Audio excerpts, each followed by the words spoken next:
A missile strikes the air across the eastern part of Ukraine and lit the forest on fire. Thousands of hectares of forests near Izum, Kharkov Oblast, Ukraine. But it was not just forest which was burning, it was also people's hopes, important carbon sinks. Alone in 2024, nearly 1 million hectares of Ukraine were burned in wildfire forests. And this is almost as twice as the whole European Union lost due to the same reasons in the same time. And in the meantime, somewhere far in the west, in the Ukrainian Carpathians, virgin forests are also disappearing because of the human greed, illegal logging, because of the indirect impacts of the war. So my question to you is that, is nature worth protecting during the wartime? And if yes, how on earth we can do it at all? When we think about war, we think about human suffering. We think about nights in energy blackouts with no electricity at all, and you're alone. I think about my home country, Ukraine, where I grew up, and of which recovery I was working in the recent years. According to the last report of United Nations and World Bank, Ukraine will require around $500 billion for recovery in the next decade. Moreover, it is estimated that around 20% of GDP is lost on average in Ukraine in comparison to pre-invasion levels. So, regarding this deep and high scale of human suffering and huge economical loss, is nature worth mentioning at all? Should we just exploit the natural resources for the sake of today's survival, no matter their environmental costs? I would say yes. Nature provides necessary ecosystem services for our human survival. And I would argue that the war is about destroying someone's environment and taking away the possibility of living a good life. My good life was taken away from me when Russia invaded Ukraine in 2022 and destroyed my hometown, Mariupol. I lost my city, I lost my childhood friends, I lost my house.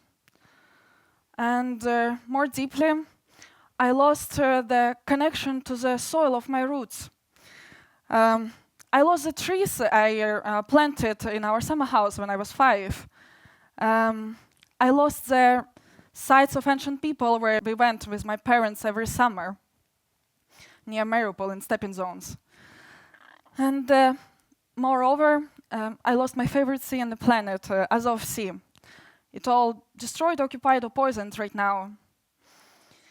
And war doesn't just destroy cities, it also takes away the sense of belonging to nature, to environment, to your land. And without reconnecting to the sense, we cannot talk about true recovery. Now I work in the United Nations Environmental Program in the Secretariat of Carpathian Convention. I develop a program for Ukrainian Carpathians recovery. Throughout my work, I understood the importance of strategic vision. How we need nature to survive. And I will give you 3 reasons why we need to invest and why we need to protect nature during the wartime. First, war can last over the years.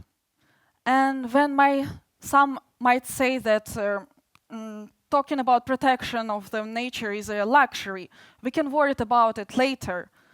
But in reality, we depend on nature every day.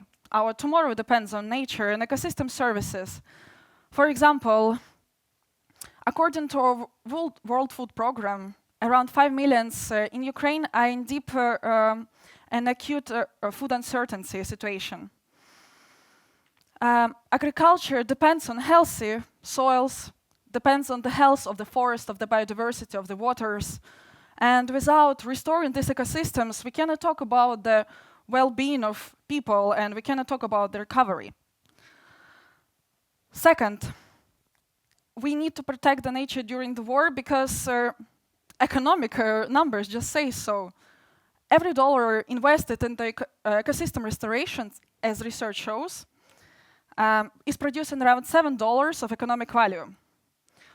Overexploiting nature's resources for the sake of today or for short-term vision will leave you with depleted soils, with unfunctioning ecosystems, with cut forests, and it will remind you of a situation if you're cold and then you burn your house for the sake of getting warmer just now. It will bring you some intermediate relief, but of course it will take away the possibility of foundation for the future. Third, when you invest into nature, you invest into hope. And people need hope during these harsh times as much as they need food, air, or water. When you invest into nature, you think that war will be over, and that's what we need. We need thinking that our generations, future generations, our children, and we will be able to enjoy the nature when the war will be over. So, as well, it will bring the sense back of belongingness to the nature, to your land. This is all very important, but unfortunately, it is not only about Ukraine. Our region faces the negative impacts of the war as much of the climate crisis, and overall, in the world, there are a higher number of armed state conflicts since the Second World War post-era. And I just want to convey the message that if the war ever comes to you, to your house, you need to treat it as your best friend. Do not forget about it. As tough times are a test for a good relationship, the war is a test of how one's nation or country treats its nature. So I believe in good times. I have hope, as much as thousands of people are doing. And I want to say that, yes, it is worth investing and protecting nature during the war. Absolutely, yes. Thank you.